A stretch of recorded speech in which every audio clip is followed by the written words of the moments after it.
After 8 years, Kung Fu Panda is back in theaters, so it's time to stop and rank all 4 Kung Fu Panda films from the good to the best. Scootage!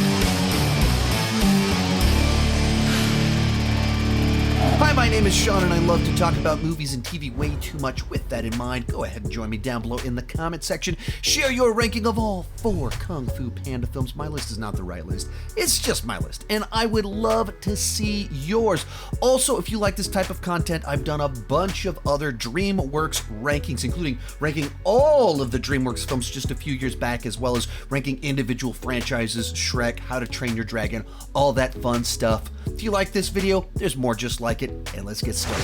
In 4th place, Kung Fu Panda 4. I hate to call this one last because I still think that this is a good movie, but I think it's missing some of the heart of the better entries in this franchise. On the positive side, it's just fun to spend time with these characters. They have a fun setting with the action. Po is just such a likable character, and even all of our side characters all along the way are charming. They're cute. They're enjoyable to be around.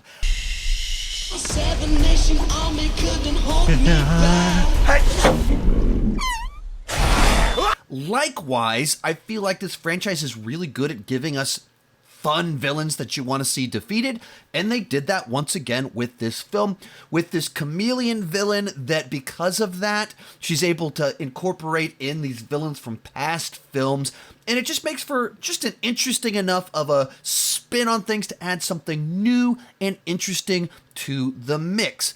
But I think this is easily for me the weakest of the Kung Fu Panda films because I don't feel like it had the right emotional hook to it. And I think that's what's always elevated this franchise is that of course they're filled with silly, sometimes even lowbrow humor, wild hijinks, but there's always some deep emotional connection to the characters. And in this one, they kind of try and do it with the idea of Po having to step down and find his replacement, but I don't think it works nearly as well as the other films. I think having Awkwafina voice the Fox character just feels a little bit stale. It's not quite as inventive or interesting because she's done so much voice work before with the same type of character. You're a wanted criminal? You sound surprised. Is it surprising? Now, I can understand why they wanted to tell a story about Po taking on someone new, and thus the Furious Five didn't have much to do in the film, but completely excluding them from the entire narrative feels like you're just missing such a big part of what makes these movies work, and I don't think the Fox character, the Awkwafina character, is strong enough to take the place of the whole Furious Five. And so just in general, it's fun. It's enjoyable. I had a good time with it, and my kids absolutely loved it, but I just don't think it's as fresh as the franchise used to be. It's missing that heart. It doesn't have quite the soul of the earlier films, but that doesn't make it bad. But it is just kind of more Kung Fu Panda stuff.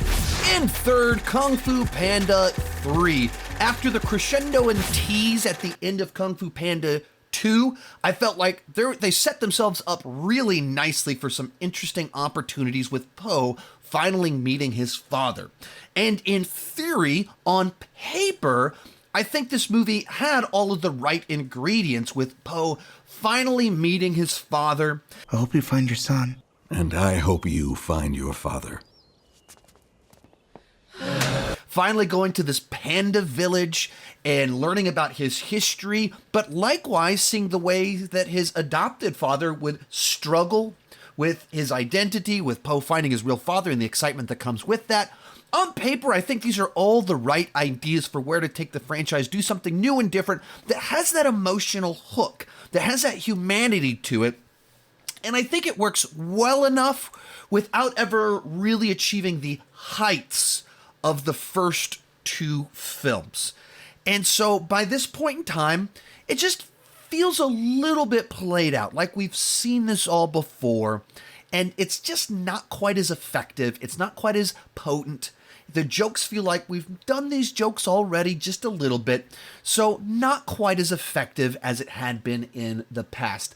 Another side to that is that the Furious Five, a big part of what made the first 2 movies works, and part of that kind of team effort for these movies, kind of gets sidelined because of that, you're missing one of those key ingredients that just elevates this franchise into greatness. So it's still an enjoyable film. It has all the right pieces. They just don't work quite as well as you want them to. Even some of the stuff they do with Poe's father, you kind of know where it's headed, and it's not quite as satisfying as you want.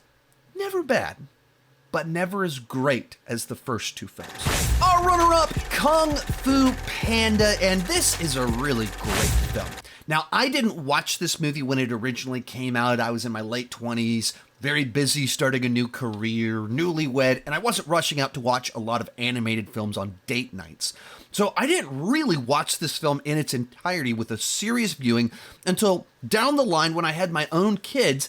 And, I'd seen the clips. I'd heard people go skadoosh to me many times. I'd seen the Jack Black interviews, promos. So I'd seen the silly side to the franchise and could see the charm. But what surprised me was just how much emotional depth the movie actually had. It takes this very silly premise and it handles it in a fairly serious manner. It can have silly jokes, but it takes the characters seriously. It gives them real human emotions, backstories, insecurities. So as you go into it, you have Poe trying to figure out his identity. You have his adopted father, struggling with jealousy of everything that's kind of going on with him, all while you have all of the very slapstick humor that comes with a panda doing kung fu.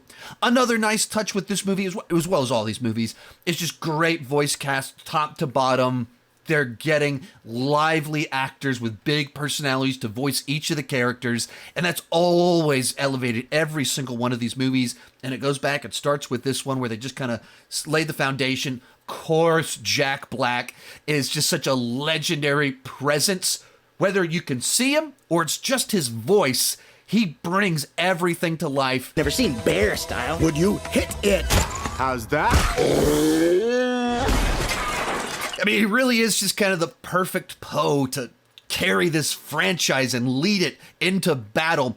I mean, if kind of one thing that kind of holds it back, the motivation for our villain is a little bit thin for what he's trying to do and why. And likewise, with how overpowered he seems when he's first introduced, it seems like he's defeated awfully easy when we get into our final fight in the film. But otherwise, I mean, this was the great start of a fun franchise with way more depth than it has any right to have. But coming in at number 1, Kung Fu Panda 2. This movie just builds off the foundation of the previous film, where we just get to see Poe and the Furious Five in full force, in action.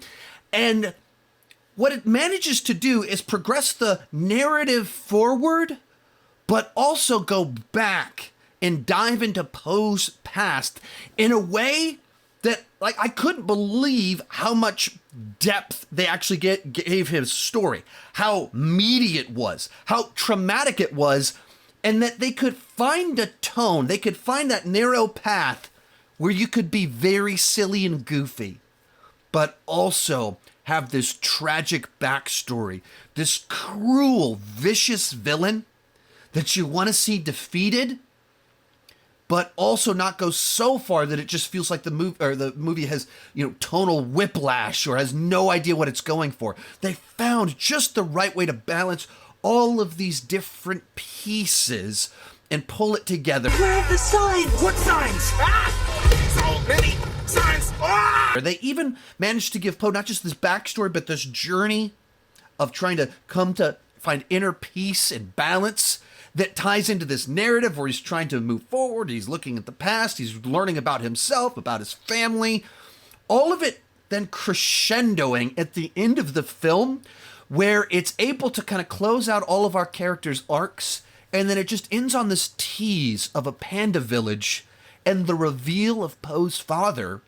And it's this very profound, poignant moment in a film about a panda doing kung fu.